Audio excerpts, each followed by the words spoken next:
Hello, students of class 9.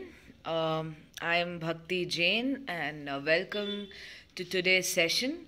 So, today we will be doing the chapter called Motion in class 9 physics. What is motion? Motion is actually the change in the position of the body with respect to time. So, you can describe motion in terms of distance or displacement. In physics, motion is a change in position of an object with respect to time. Motion is typically described in terms of displacement, distance, velocity, acceleration, time, and speed. Motion of a body is observed by attaching a frame of reference to an observer and measuring the change in position of the body relative to that firm. In simple words, if I have to describe motion, we can say the change in the position of the body. If at 1 o'clock a particular body is at point A and at 2 o'clock the particular body is at point B, then in 1 hour the body has changed its position from point A to point B. So that would be motion. According to me, motion is a very relative term. Relative term means you can say an object is moving with respect to something else. So motion is when an object changes its position, and rest is when an object does not change its position with respect to time. So motion and rest are opposite of each other. You all must have studied even in biology that motion of an object can be considered as a life process. It can be considered as a parameter for living things. Moving ahead.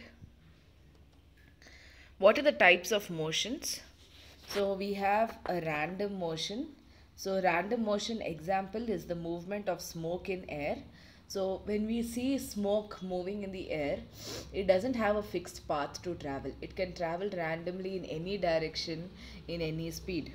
Then we have translational motion. Under translational motion, we have motion in a straight line. So when motion is happening in a straight line, then it's called a rectilinear motion. When motion is having in a curved path, it's called a curvilinear motion. Motion in a circular orbit is a circular motion. These are translational motions. So translational motion means they'll keep moving ahead. Then types of motion, in terms of when object rotates around its own axis, then it is called rotational motion. And then finally we have oscillatory motion. So oscillatory motion means the to and fro motion from its mean position. A simple pendulum is an example for an oscillatory motion. A rotational motion, the earth moving around its own axis, is an example for rotational motion. For circular motion, the earth moving around the sun in its fixed orbit is an example for circular motion. Curvilinear motion, when we are moving on a curved road, maybe when we are going up a hill, then or coming down a hill, then it could be a curvilinear motion. And then motion in a straight line is when we just a normal movement on a road could be a rectilinear motion.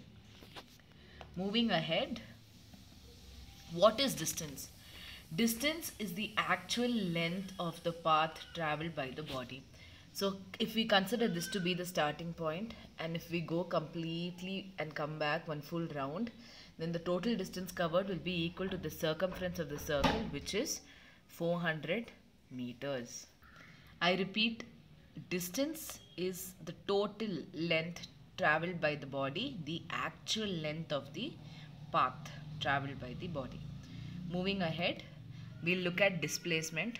So displacement is the length of the shortest path traveled by the body from its initial position to the final position.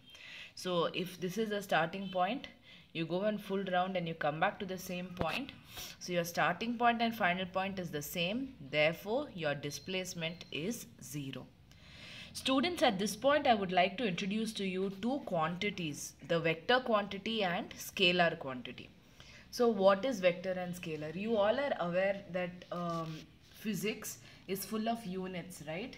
So all the physical units are divided into two main sections, the vector quantity and scalar quantity. Vector quantity are those substances, are those units which have this magnitude and direction. That means we not only have the measurement, we also have the direction in which the measurements are taken. And scalar quantities are those which have only magnitude and no direction. So when we classify them based on this, so like let me tell you for example, if I tell you go 500 meters north from your school, so I am giving you how many meters? 500 meters. So when I'm giving you the measurement, that is magnitude, and I'm telling you go north, so 500 meters north, I'm giving you the quantity, how much you have to move forward and in which direction. So when I'm giving you both, then it is a vector quantity. And if I just tell you move 500 meters from school, if I simply tell you just move 500 meters, you could move north, south, east or west. So when there is only a number mentioned without a particular direction, then it is a scalar quantity. So when you have distance is a scalar quantity. They don't look at in which direction you're going.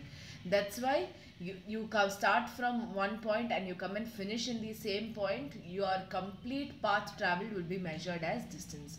But displacement is the shortest path traveled by the body from its initial position to the final position. So displacement is a vector quantity, distance is a scalar quantity.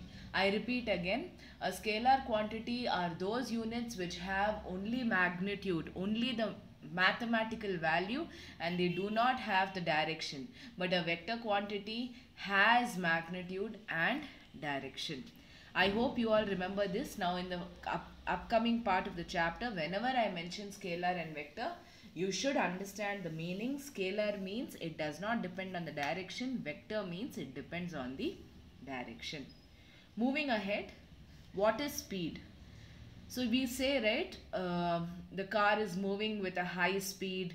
The cycle does not have a high speed. So when we use the word speed, what is the meaning of this word speed? So the speed of a body is the distance traveled by the body in unit time. So speed is equal to distance divided by time. If a body travels a distance of s in time t, then its speed is v is equal to s by t. So students, in this equation v is equal to s by t, v stands for speed, s stands for distance and t stands for time. I need you all to remember this very clearly when we are writing the symbols. V is for speed, S is for distance and T is for time. The SI unit of speed is meter per second. Why? Because distance is measured in meters and time is measured in seconds. So speed is equal to meters divided by seconds. So meter per second. And since the speed has only magnitude, it is a scalar quantity. I have told you already earlier what is scalar and vector. So speed has only magnitude, it has only measurement, it doesn't depend on direction, and therefore it is a scalar quantity. Moving ahead, what is velocity? The rate of motion of a body is more meaningful if we specify its direction of motion along with speed. मतलब speed के साथ अगर हम direction भी एक साथ बोल देते हैं तो तब उसको वेलोसिटी कहा जाता है. So what is it? Speed with direction is velocity. So velocity of a body is the displacement of a body per unit time. So velocity is equal to displacement divided by time taken. Displacement, I repeat, what is displacement? It is the shortest length between the initial and final point. Since the velocity has both magnitude and direction, hence it is a vector quantity. So velocity is a vector quantity, speed is a scalar quantity, distance is a scalar quantity, displacement is a vector quantity. Speed is equal to distance divided by time, velocity is equal to displacement divided by time.